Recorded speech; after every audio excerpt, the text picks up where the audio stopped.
Well, my name is Hjordis.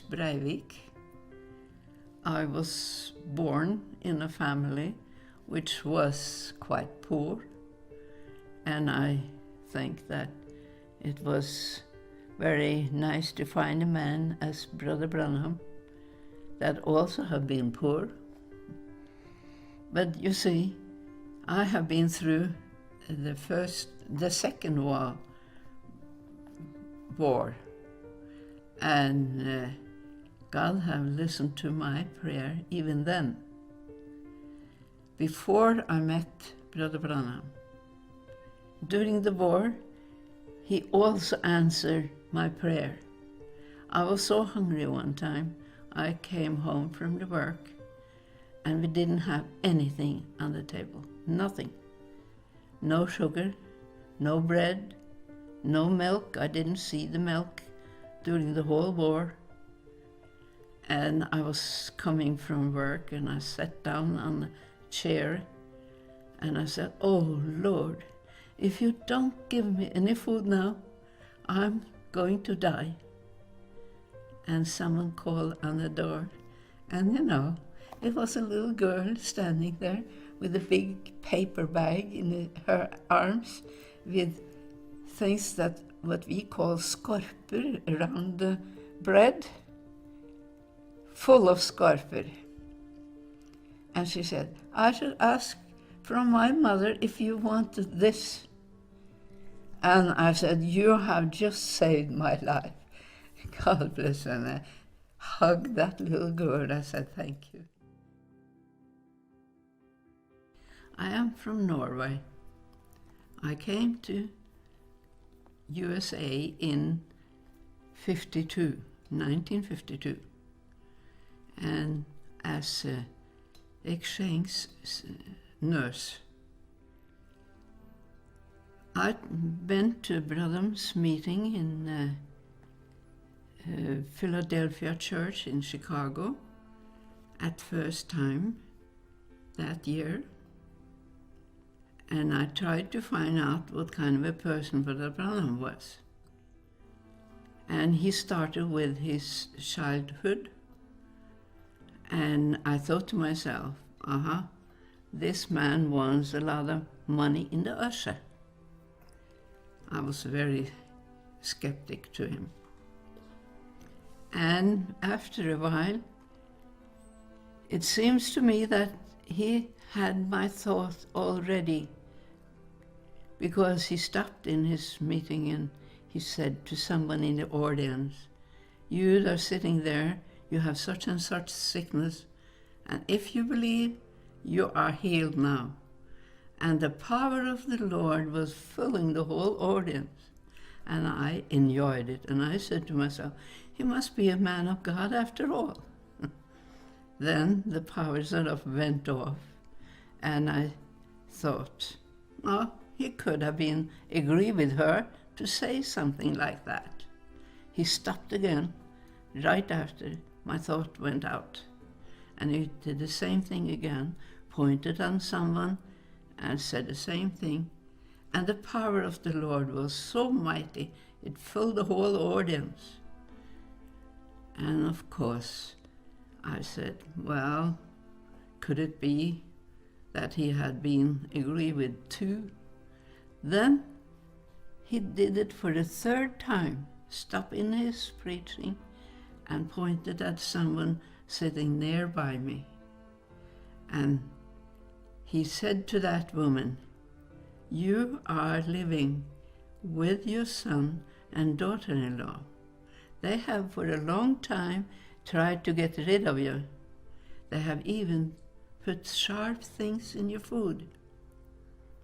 But you haven't told that to anybody. But from now on, you shall see a new power in your home, because those two are in a meeting, not here, in another meeting, but they are giving their souls to the Lord. And from now on, you shall see that you have peace in your home." And I can see her reaction. She started to cry of joy, of course. But then I said to myself, this man is a prophet for our time. I tried to reach Brother Branham as wherever he was, so I had at least 4 meetings later on. One of them was when he was stepping backwards from the pulpit, and a voice said, this is not Branham that is speaking, that is I, the Lord. I am only using his voice cord. I went to more of his meetings, and I went to one of them when I was in the prayer line. And he was asking for whom has number 1. Nobody answered. And then he said, then I had to say 25, 26, and 27. And 2 in the back of me stood up. So I had to look at my prayer card, and I had number 1. I didn't want to be number 1 because I knew I had to stand up there for quite a while before he started to pray for the sick. But I went up there and I said to the Lord, please let me not get so nervous. All the people in the audience is looking at me. And I felt I was surrounded by peace. After a while, he had spoken for at least a quarter of an hour while I was standing there. Then he said, look at her, how peaceful she stands there.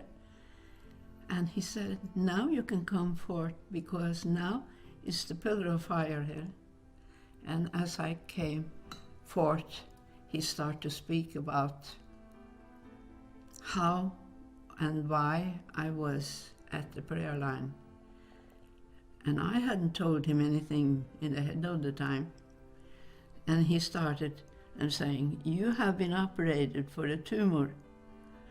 But it wasn't a tumor, he said. It is your kidney that was laying there.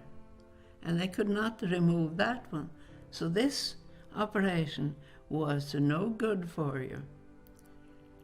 And he said, you are surprised, but I can see you are laying on the operating table, and he pointed over on my left shoulder. And he said, you are going to be well. He didn't say you are going to. And it took a while, but I got well. But then he told me, since I was the first one, I should walk down this way and you others do the same, he said, after being with me. So when I got down on the main part of the floor, he looked after me and said, this is art. The pillar of fire is following you, sister. And that was because I had said it was so wonderful to stand there, because I enjoyed it. It was like being in heaven. The atmosphere around Brother Branham was divine. And then he said, is that your husband? He was carrying our son on his arm and come forth. I said, yes. He said, whatever is going to happen, you shall know the Lord is with you. And the Lord has been with me ever since.